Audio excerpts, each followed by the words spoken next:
तो देखिए, जब मंच पर मैं होती हूँ तो एक ही बात कहती हूँ कि टेंशन बिल्कुल नहीं लेना, क्योंकि टेंशन लेने की चीज़ ही नहीं है। और मैं तो उस ख़ानदान से ताल्लुक़ रखती हूँ जहाँ टेंशन होती ही नहीं।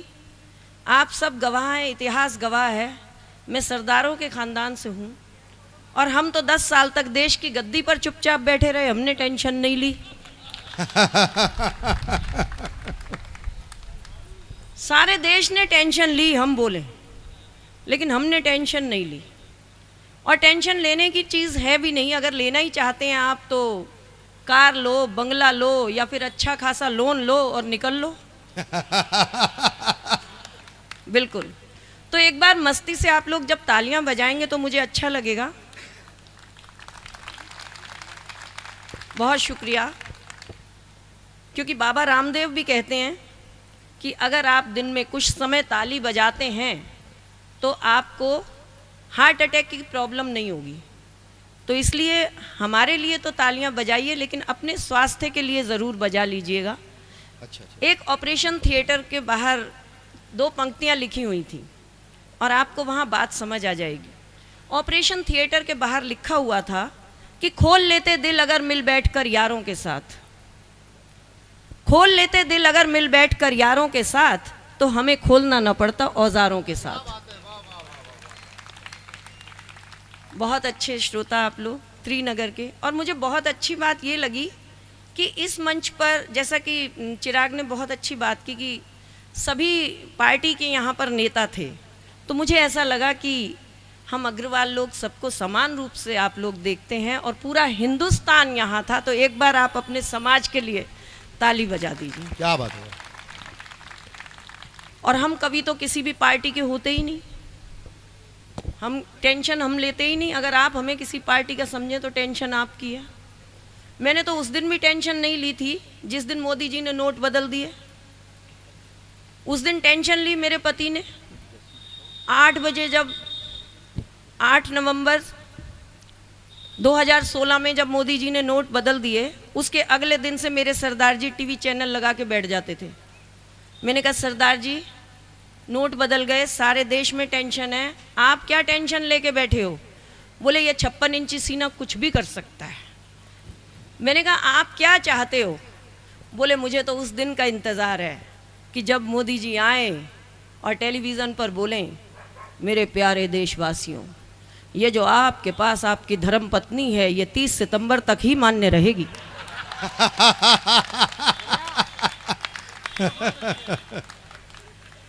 आप देखिए, मैंने उस दिन भी टेंशन नहीं ली।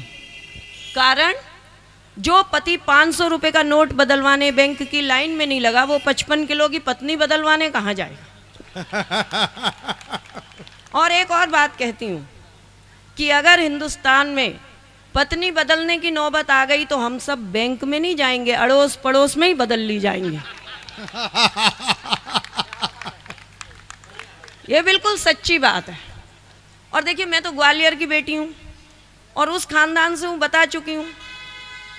अब आप मेरे साथ जुड़िएगा, जितना आप जुड़ेंगे मैं उतना आगे बढ़ती जाऊँगी। मैंने हाथ से क्यों चुना, पहले 4 पंक्तियाँ आपको सौंपती हूँ, मंच का भी आशीर्वाद चाहूँगी क्योंकि अगवानी में खड़ी हूँ। प्रवीण जी और मधुर भाई तक हमारी यात्रा जानी है। 4 पंक्तियाँ की हाथ से क्यों चुना मैंने, जबकि कुछ और चुन सकते थे। कि किसी को चाह लो तो चाहत हो जाती है, किसी को चाह लो तो चाहत हो जाती है, अपना बना लो तो आदत हो जाती है। मैंने जान लिया दिल में रहता है खुदा, लोगों को हंसा लो इबादत हो जाती है। क्या बात है, वाह वाह वाह वाह वाह। और सच्चाई यही है कि अगर आपने अपने जीवन में किसी को हंसा दिया तो उससे बड़ी इबादत ये कोई नहीं है। और हमें तो देखिए, मैं सरदारों के ख़ानदान से हूँ, ग्वालियर की बेटी हूँ और मुझे हंसने के लिए कहीं जाना ही नहीं पड़ता। हम तो आँख खोले सामने सरदार। मुझे सारे देश ने कहा, कवियों ने कहा कि सरदारों पे चुटकुले बैन हो रहे हैं। बारीक बात कहने जा रही हूँ और आप सब समझ रहे हैं। चिराग भाई बोला बलजीत जी सरदारों पर चुटकुले बैन हो रहे हैं। मैंने कहा चुटकुले बैन हो रहे हैं ना, मेरे साथ तो हकीकत है। मुझे किसी ने कहा तुम सरदारों की इतनी बात करती हो, सरदार लड़ेंगे। मैंने कहा कभी नहीं लड़ेंगे। बोले कैसे? मैंने कहा इतिहास गवाह है, मनमोहन जी को देख लो, चुनाव तक नहीं लड़े। ये काम सरदार ही कर सकते हैं। जो भी काम आप देखिए वो काम सरदार। आप देखिए सरदार क्या क्या कर सकते हैं। हनुमान जी को लेकर एक जगह लड़ाई हो रही थी, वहां पर सारे धर्म के लोग कूद गए, सब कहने लग गए हनुमान हमारे। अब अजीब तर्क देने लगे कि भाई हनुमान जी कैसे, तो हिंदू सामने आए। हिंदू ने कहा हनुमान हमारे हैं क्योंकि भगवान राम हमारे हैं और हनुमान उनके शिष्य हैं, तो हनुमान जी हिंदू हैं। तभी मुस्लिम आ गए सामने, उससे पूछा हाँ भाई। बोला जी आप इतिहास उठाओ और सारे नाम देखो, रहमान, सुलेमान, हनुमान, ये नाम मुसलमान। अब क्रिश्चियन से पूछा तुम बताओ। बोला जी जो काम करे नेक वो जीसस का बंदा एक। हनुमान जी ने सीता मैया को बचाकर नेक काम किया, इसलिए वो क्रिश्चियन। अब हमारे सरदार जी कूद गए, बोले सारे पीछे हटो, हनुमान सरदार है। बोले जी कैसे? बोले दूसरे की बीवी के लिए तीसरे का घर जलाया है, ये काम सरदार का। और तालियां तो अब इस बात पर बजाइएगा जो आपने खुद देखी। जो टिप्पणी देने जा रही हूं उसे महसूस कीजिएगा।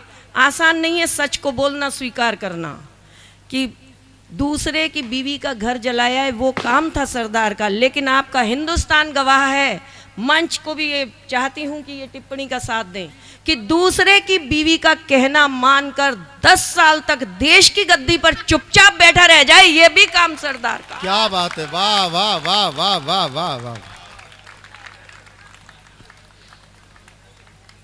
हाँ?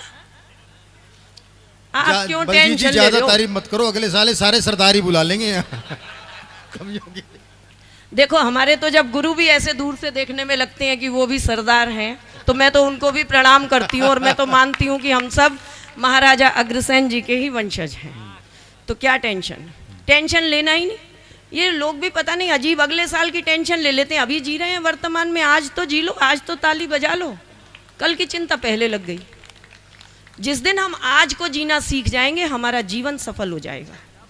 और मैं आपको बिल्कुल सच बता रही हूँ, ये टेंशन हम बिना बात लेते हैं। कुछ दिनों पहले मैं एयरपोर्ट पर बैठी हुई थी, फ्लाइट आने में देर थी, हम लोग बेंगलोर जा रहे थे। आगे 2 बच्चे बैठे हुए थे सीट पर क्योंकि फ्लाइट अभी आने में देर थी। सर एक बच्चे ने दूसरे बच्चे से पूछा तुम्हारा नाम क्या है? उसने कहा मेरा नाम जसप्रीत। तुम्हारा नाम क्या है? बोला मेरा नाम ब्रह्मजोत। दोनों बच्चों ने हाथ मिलाया। बोले कहाँ रहते हो? बोला साउथ एक्स में। बोला पार्ट 1 या 2? पहला बोला पार्ट 2। बोला हाथ मिला, मैं भी साउथ एक्स पार्ट 2 में रहता हूँ। बोला मकान नंबर? पहला बोला मकान नंबर 3/3 फर्स्ट फ्लोर। दूसरा बोला वेरी गुड, गले मिल जप्फी पाले, मैं भी 3/3 फर्स्ट फ्लोर में रहता हूँ। अब जैसे रसिक जी को टेंशन हुई ना, वहाँ बैठे जो लोग थे उनमें से एक खड़े हो गए। बोले तुम दोनों दिल्ली में साउथ एक्स में पार्ट 2 में 3/3 में फर्स्ट फ्लोर में रहते हो, एक दूसरे को जानते नहीं? बच्चा बोला अंकल आप क्यों टेंशन ले रहे हो, हम तो दोनों भाई भाई हैं, टाइम पास कर रहे हैं। और तालियां तो इस बात पर बजाइए आप सब कि वो दोनों बालक जसप्रीत और ब्रह्मजोत मेरे बेटे थे।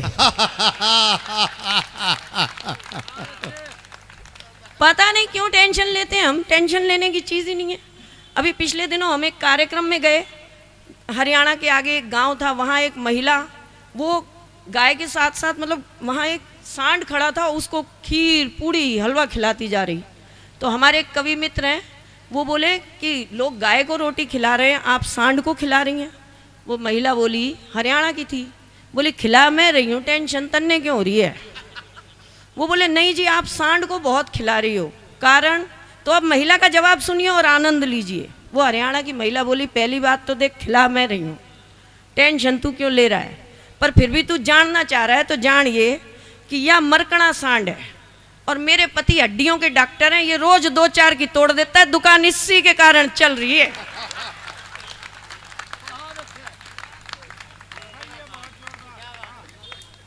तो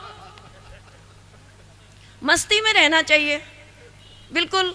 और मैं आपको बता रही थी कि मैं तो ग्वालियर की बेटी हूँ, मेरी शादी हुई, मैं आई मेहरौली, शादी होकर जब आई तो मैं आपको अपने घर से ही जोड़ती हूँ क्योंकि हंसने की जो मैं बात बता रही थी, मैं शादी होकर जब आई तो मैं ग्वालियर की बेटी हूँ, मेहरौली आई तो मेरे हस्बैंड कहने लगे, कहते हैं कि तू ग्वालियर से आई है, तूने लाल किला नहीं देखा? मैंने कहा हाँ जी नहीं देखा। बोले चल तुझे लाल किला दिखा लाता हूँ। मैंने कहा ठीक है दिखा लाओ। तो हमारे घर में तब 2 व्हीलर होता था, उन्होंने मुझे स्कूटर पे बिठाया, बोले चल लाल किला देखने चलते हैं। तो हम 2 व्हीलर पर मैं बैठ गई, सरदार जी ने स्कूटर स्टार्ट किया और हम मेहरौली से निकले, कुतुब मीनार पे पहुँचे। कुतुब मीनार की रेड लाइट थी, रेड। सरदार जी ने रेड लाइट पे स्कूटर नहीं रोका, 80 की स्पीड में स्कूटर पार। आज की तरह चालान नहीं होते थे तब, स्कूटर पार कर दिया। मैंने कहा सरदार जी आपकी दिल्ली में क्या रेड लाइट पे स्कूटर नहीं रोकते? मेरे पति बोले सरदारां दा टशन है, मौज ले बैठी रहे। अगली बार फिर अगली लाइट आई अचनी की, वो भी हमको मिली रेड, 80 की स्पीड में स्कूटर पार। मैंने कहा फिर रेड लाइट पे स्कूटर पार कर दिया, फिर से एक ही डायलॉग। बोला तुझे कहा ना सरदारां दा टशन है, मौज ले बैठी रहे। और ये मौज पूरी 10 लाइट तक चलती रही, क्योंकि 10 लाइट हमको 10 की 10 रेड मिली। और सरदार जी का एक ही डायलॉग होता था कि सरदारां दा टशन है, मौज ले बैठी रहे। और बैठे बैठे 11वीं लाइट आई ITO की, वो लाइट मिली ग्रीन, और ग्रीन लाइट मिलते ही सरदार जी ने ब्रेक लगा दी, ची। मैंने कहा सरदार जी 10 लाइट पे तो आपने स्कूटर नहीं रोका जब रेड, और जो ग्रीन मिल गई तो स्कूटर क्यों रोक दिया? तो आप बात का आनंद लीजिए। मेरे सरदार जी मेरी तरफ देखकर बोले मूर्ख, दूसरी तरफ से टशन में सरदार मौज लेता आ गया तो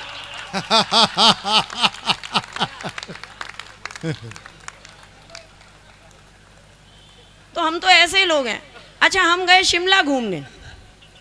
जब हम शिमला घूमने गए तो सरदार जी ने कहा ड्राइवर को कि भाई गड्डी मैं चलावांगा, तू एक्स्ट्रा पैसे ले ले। अब शिमला हम घूमने गए, सरदार जी ड्राइविंग सीट पर, मैं साथ वाली सीट पर। और दृश्य देखिए, शिमला के जैसे ही सरदार जी ने मोड़ काटा पहाड़ियों पर, तो मुझे ऐसे लगा कि हम खाई में गिर जाएंगे। मैंने देखा, मैंने कहा सरदार जी बहुत तेज़ी से मोड़ काटा है। अगला मोड़ आया, फिर इतनी तेज़ी से मोड़ काटा गया कि लगा खाई में गिर जाएंगे। जब तीसरे मोड़ पर भी गिरते गिरते बचे तो मैंने कहा गाड़ी रोको। सरदार जी ने रोकी। मैंने कहा आप मोड़ आने पे इतनी तेज़ी से मोड़ काटते हो, आपको डर नहीं लगता? बोले मूर्ख, डर तो तब लगे जब मैं आँख खुली रख के मोड़ काटूं। बोले मोड़ आंदा है, मैं ते अखां बंद कर लेना, कट गया ते सतनाम, नहीं ते वाहिगुरू जी। वो दिन आज का दिन गाड़ी में चलाती हूँ, कौन अपनी वाहिगुरू जी कराए। हम टेंशन लेते ही नहीं, और टेंशन लेनी ही नहीं चाहिए।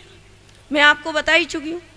4 दिन पहले मेरी और मेरे पति की हुई जोरदार लड़ाई। पति ने भगवान को गुहार लगाई, बोले हे भगवान तंग आ गया हूँ ऐसी पत्नी से, मुझे उठा ले। मैं कौन सी कम थी? मैंने कहा हे भगवान मैं भी तंग आ गई ऐसे पति से, तू मुझे बुला ले। पति बोले भगवान जी मेरी एप्लीकेशन छोड़ दे, पत्नी की लगा ले। तो हम दोनों पति पत्नी इसी तरह लड़ते झगड़ते ज़िंदगी गुजार लिया करते हैं। हम दोनों पति पत्नी लड़ते झगड़ते इसी तरह ज़िंदगी गुजार लिया करते हैं। हम दोनों एक दूजे से नहीं, उस ऊपर वाले से डरते हैं। वो जैसे चाहे डुगडुगी बजाता है, वो जैसे चाहे सबको नचाता है। सिर्फ उसी के हंसाने से हंसती है ये दुनिया, वरना इस दुनिया में कौन है जो दूसरों को हंसाता है।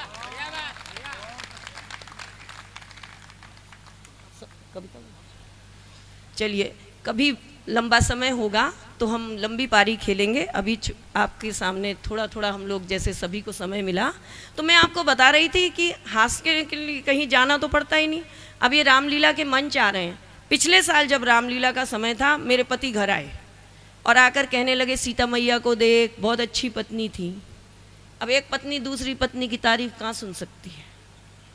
मैंने कहा ठीक है बहुत अच्छी पत्नी थी, मैं भी अच्छी पत्नी हूँ। बोले नहीं सीता मैया बहुत अच्छी पत्नी थी। मैंने कहा क्यों? तो मेरे सरदार जी ने तर्क दिया, बोले सीता मैया बहुत अच्छी पत्नी थी क्योंकि उन्होंने 14 बरस के लिए राम जी के साथ वनवास जाना स्वीकार किया। मैंने 2 पंक्तियों में जो उत्तर दिया उन्हें आप तक पहुँचाती हूँ। मैंने कहा सुनो पतिदेव, सीता मैया के वनवास जाने में बहुत बड़ी सीख है। जब घर में 3-3 सास बैठी हो तो जंगल ही ठीक है। क्या बात है, वाह। और बहुत सी बातें हुई। तस्वीर का एक दूसरा रुख होता है कि हम कहीं ना कहीं कविता रूप में भी अपनी बात कह कर जाते हैं। और मंच पर जब प्रवीण जी हैं तो प्रवीण जी को एक कविता मेरी बहुत पसंद है। हम लोग बहुत से त्यौहार मनाते हैं आप और हम सब जानते हैं, जी हाँ वही। लेकिन एक त्यौहार ऐसा आ गया हमारे देश में कि वो हमारे देश का नहीं है पर हम मनाने लग गए, और वो त्यौहार है वैलेंटाइन डे। बच्चे एक दिन आए, बोले मम्मी आज पैसे दे देना, चॉकलेट डे है, बहुत सारी चॉकलेट लानी है। तो मैंने कहा क्यों? बोले चॉकलेट डे है, सबको चॉकलेट देंगे। उसकी अगली बार बच्चों ने कहा कि मम्मी आज टेडी बियर डे है, हम बहुत सारे टेडी बियर लाएंगे। मैंने कहा क्या करोगे? बोले दादी को, दादा को, चाची को, आपको, सबको देंगे। तो मोबाइल में भी जब मैंने देखा कि टेडी बियर के फ़ोटो आ रहे हैं, तो यानी हम टेडी बियर का मतलब है कि तोहफ़ा, और हम तोहफ़ा देकर दूसरे को प्रसन्न करना चाहते हैं, ये मकसद था। वहीं से इस कविता को उठाया है, और बहुत छोटी सी कविता 2 मिनट में आपके समक्ष रख रही हूँ। आशीर्वाद चाहूँगी कि पापा ने अपनी बेटी को फ़ोन घुमाया, पापा ने अपनी बेटी को फ़ोन घुमाया। ये बिटिया यहाँ बैठी है, इस बिटिया को समर्पित करती हूँ ये पंक्तियाँ, कि पापा ने अपनी बेटी को फ़ोन घुमाया और कहा बिटिया देखना चाहता हूँ तेरा मुस्कुराना, तू ही बता दे तोहफे में कैसा टेडी बियर है लाना। तो बिटिया बोली पापा बेशक बदल गया ज़माना, भले ही टेडी बियर मत दिलाना, पर एक बात सारी दुनिया की बेटियों के पापा को समझाना। हम बेटियां भी चाहती हैं हर आंगन में खिलखिलाना, कभी कोई पापा अपनी बेटी को गर्भ में मत मिटाना, बेशक हमें टेडी बियर कभी मत दिलाना। क्या बात है, वाह वाह वाह वाह वाह वाह वाह वाह वाह। बहुत खूब। आप जितना आप समर्थन हास्य का करते हैं उतना ही आपने भावनाओं का किया, बहुत साधुवाद। अब पापा ने अपने बेटे को फ़ोन घुमाया और कहा चाहता हूँ तेरा अच्छा पापा बन जाना, तू ही बता दे आज तोहफे में कैसा टेडी बियर है लाना। तो बेटा बोला पापा बेशक बदल गया ज़माना, भले ही टेडी बियर मत लाना, पर एक बात सारी दुनिया के बेटों के पापा को समझाना। जिस सीट पर बैठे हो, जिस ओहदे पर बैठे हो, उसे ईमानदारी से निभाना, भ्रष्टाचार के पैसों से बड़ा टेडी बियर हमें कभी मत दिलाना। क्या बात है, वाह वाह वाह वाह। और आप सब अपने घर में अपनी उस माँ को याद कीजिएगा जो बूढ़ी माँ घर पर हम सबका इंतज़ार करती है, या चाची, ताई, दादी, जो भी घर में बुजुर्ग माँ हो। अंतिम पंक्तियों में मैंने उस माँ की भावना को रखने की कोशिश की है, और आपका भरपूर समर्थन चाहूँगी, और तभी यहाँ से विदा दीजिएगा कि अब पापा ने अपनी बूढ़ी माँ को फ़ोन घुमाया। मंच का भी ध्यान चाहूँगी कि पापा ने अपनी बूढ़ी माँ को फ़ोन घुमाया और कहा बाबा से पूछ कर बतलाना आज तोहफे में कैसा टेडी बियर है लाना। देखिए अपने घर की माँ को याद कीजिएगा और बताइएगा। पापा ने अपनी माँ को फ़ोन घुमाया और कहा बाबा से पूछ कर बतलाना आज तोहफे में कैसा टेडी बियर है लाना। बूढ़ी माँ कांपते हुए बोली तेरे बाबा कहते हैं बेशक बदल गया ज़माना, भले ही टेडी बियर मत दिलाना, पर एक बात सारी दुनिया के बेटों को समझाना। घर आंगन हो जाता है पुराना, इसे अपने प्यार से सजाना, माता पिता के जीते जी आंगन में कभी दीवार मत बनाना, बेशक हमें टेडी बियर कभी मत दिलाना। वाह वाह वाह, क्या बात है, वाह। बहुत शुक्रिया। हास्य कवि सम्मेलन आपने रखा। जो लोग हंसते और हंसाते हैं, जो लोग हंसते और हंसाते हैं, वो लोग मरने के बाद स्वर्ग नहीं जाते हैं। जो लोग हंसते और हंसाते हैं, वो लोग मरने के बाद स्वर्ग नहीं जाते हैं, क्योंकि वो लोग तो जहाँ बसते हैं उसी जगह को स्वर्ग बनाते हैं। बहुत बहुत शुक्रिया। साधु। आप सभी को नमस्कार। आज का विषय है माँ, और विषय से ज़्यादा मुझे खुशी हुई जब आज मैंने रीतू जी को यहाँ बैठे देखा, क्योंकि वो भाव को इतने गहरे से समझने लिखने वाली कवित्री हैं। तो साहित्य, श्री साहित्य सरगम में आपका बहुत बहुत स्वागत। जब हम इस गोष्ठी में आते हैं श्री साहित्य सरगम, तो ये बहुत अच्छी बात है कि ये गोष्ठी ऐसा लगता है कि ये मेरी संस्था, मेरी गोष्ठी है, मैं कुछ नया करूँ। आवाज़ जा रही है, आ रही है। एक नई कविता अभी रास्ते में, क्योंकि आधे रास्ते पे गाड़ी छोड़ी है और रास्ते में लिखी है, लेकिन इस जगह पर ये श्री साहित्य सरगम एक ऐसा मंच है कि हम नई कविता भी यहाँ बेझिझक सुना सकते हैं। तो मैं चाहती हूँ कि भले ही देखकर पढ़ूँ, पर इतना प्यारा आशीर्वाद दीजिएगा। अगर देख के पढ़ो, आप वो प्रतियोगिता में है, बस ऐसा बात है, आप खुला मंच है जैसे। यूं तो वो सारे घर की धुरी थी, यूं तो वो सारे घर की धुरी थी, पर यकीन मानिए मेरी माँ बहुत बुरी थी। यूं तो वो सारे घर की धुरी थी, पर यकीन मानिए मेरी माँ बहुत बुरी। जी हाँ, झाड़ू पोछा बर्तन घर को बुहारती थी। जी हाँ, क्योंकि उस वक्त तो कहाँ होती थी माई। झाड़ू पोछा बर्तन घर को बुहारती थी, भोजन भी पकाती, घर को संवारती थी।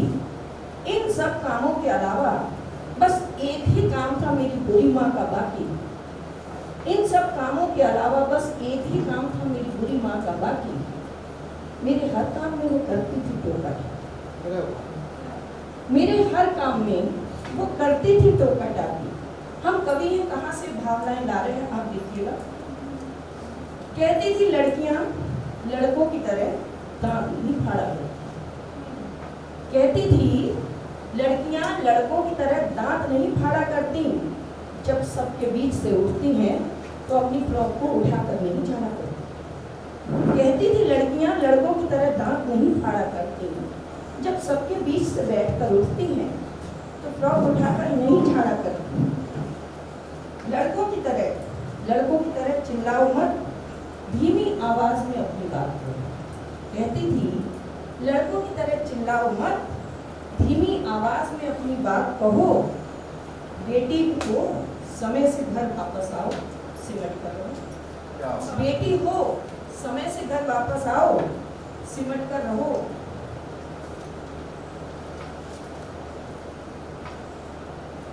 कोई भाई की तरह निक्कर पहननी चाहिए। भाई की तरह निक्कर पहननी चाहिए। तो मेरी बुरी माँ बोली बेटियां इस तरह के कपड़े नहीं पहना। भाई की तरह निक्कर पहननी चाहिए तो मेरी बुरी माँ बोली बेटियां इस तरह के कपड़े नहीं डाला करती। बेटियां घर की इज्जत होती हैं, पहनावे से भी बाप की पगड़ी नहीं उछाला। भाई की तरह निक्कर पहननी चाहिए तो माँ ने टोका कि बेटियां इस तरह के कपड़े नहीं डाला करती। बेटियां घर की इज्जत होती हैं, बाप की पगड़ी नहीं उछाला करती। भले ही मैं भाई के साथ स्कूल से पढ़कर घर आई, भले ही मैं भी भाई के साथ स्कूल से पढ़कर घर आई, पर मेरी बुरी माँ ने मुझे रसोई में भेजा। मुझसे रोटी और सब्जी जरूर बनवाई। भले ही मैं भाई के साथ स्कूल से पढ़कर घर आई, पर मेरी बुरी माँ ने मुझे आते ही रसोई में भेजा, मुझसे रोटी सब्जी जरूर बनवाई। जब भी खाली बैठती, कर नहीं रही होती थी पढ़ाई, मेरी माँ ने मुझे हाथ में क्रोशिया या ऊन की दी सलाई। मेरी माँ ने हाथ में दिया क्रोशिया या ऊन की दी सलाई। मुझे उड़ने दिया भाई की तरह आकाश की ओर। मुझे उड़ने दिया भाई की तरह आकाश की ओर, पर उस पतंग की तरह जिसकी थामे रही तो हमेशा दूर। मुझे उड़ने दिया उसने भाई की तरह आकाश की ओर, पर उस पतंग की तरह जिसकी थामे रही वो हरदम दूर। मेरे खाने पीने पहनने ओढ़ने पर हर बात पर रोक लगाकर अड़ती थी। मेरे खाने पीने पहनने ओढ़ने पर रोक लगाकर अड़ती थी, और ये बेटी यानी मैं हर बार उसे तुम बुरी माँ हो कहकर झगड़ती थी। और हर बार मैं यानी उनकी बेटी तुम बुरी माँ हो कहकर झगड़ती थी। फिर समय का पहिया चला और मैं आधुनिकता से सनी। समय का पहिया चला और मैं आधुनिकता से सनी। शादी के बाद मैं अपनी बेटी की बहुत अच्छी माँ बनी। शादी के बाद मैं अपनी बेटी की बहुत अच्छी माँ बनी। मैंने अपनी बेटी के पहनने ओढ़ने पर कोई रोक नहीं लगाई। मैंने अपनी बेटी के पहनने ओढ़ने पर नहीं लगाई कोई रोक। उसके दिल में जहाँ तक घूमना फिरना मुझे करने दिए उसे शौक। वो बेटे के साथ स्कूल से जब भी घर आई, मैंने अपनी बेटी खाना बनाने के लिए रसोई में नहीं भिजवाई। वो बेटे के साथ जब भी स्कूल से घर आई, मैंने अपनी बेटी खाना बनाने के लिए रसोई में नहीं भिजवाई। मुझ जैसी अच्छी माँ के कारण बेटियों को समाज में बराबरी का दर्जा मिला। बात समझना, मुझ जैसी अच्छी माँ के कारण बेटियों को समाज में बराबरी का दर्जा मिला।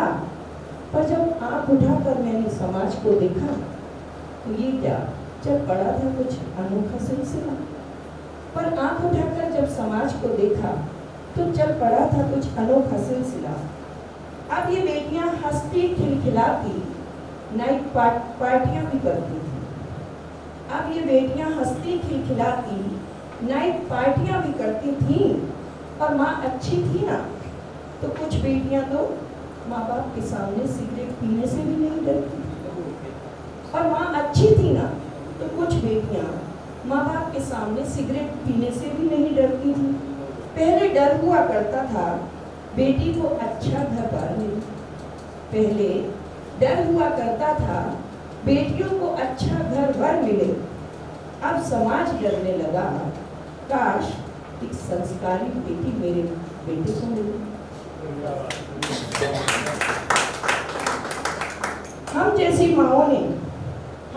माओं की ये बेटियां कुछ अनूठी हैं, ये पता नहीं स्कूल में पढ़ी हैं, आजकल बड़ों के पाँव नहीं छूती। हम जैसी अच्छी माओं की ये बेटियां कुछ अनूठी हैं, पता नहीं कि स्कूल में पढ़ी हैं, अब ये बड़ों के पाँव नहीं छूती हैं। एक बात तो मेरे ज़हन में हमेशा खटकती रही, एक बात मेरे ज़हन में हमेशा खटकती रहती है। मैंने कभी रोका टोका नहीं, अच्छी माँ बनी सी, पर तुम भी बुरी माँ हो, यही मेरी बेटी भी कहती। एक बात मेरे ज़हन में हमेशा खटकती रहती है, मैंने तो कभी रोका टोका नहीं, पर मैं अच्छी माँ नहीं हूँ, ये मेरी बेटी भी कहती है। घर में खाना बने, अब बूढ़ी माँ ये दुआ करती है। घर में खाना बने, अब बूढ़ी माँ ये दुआ करती है। कंप्यूटर चलाने वाली बेटी क्या जाने, घर में एक रसोई भी हुआ करती है। कंप्यूटर चलाने वाली बेटी क्या जाने, घर में एक रसोई भी हुआ करती है। अब मैं चाहती हूँ पुराने संस्कारों वाली बेटी मेरे घर में बहू बनकर आए। अब मैं चाहती हूँ पुराने संस्कारों वाली बेटी मेरे घर में बहू बनकर आए। बदलना चाहती हूँ मैं ये जहाँ, तो चाहती हूँ जब मेरी बेटी बने माँ तो वो बन जाए थोड़ी सी बुरी। चाहती हूँ जब मेरी बेटी बने माँ तो वो बन जाए थोड़ी सी बुरी माँ। और अंतिम पंक्ति इस कविता की कि अब घर में आने वाली बहू जब चाहते हैं कि संस्कारी होनी चाहिए, हम चाहते हैं कि घर में आने वाली बहू संस्कारी होनी चाहिए,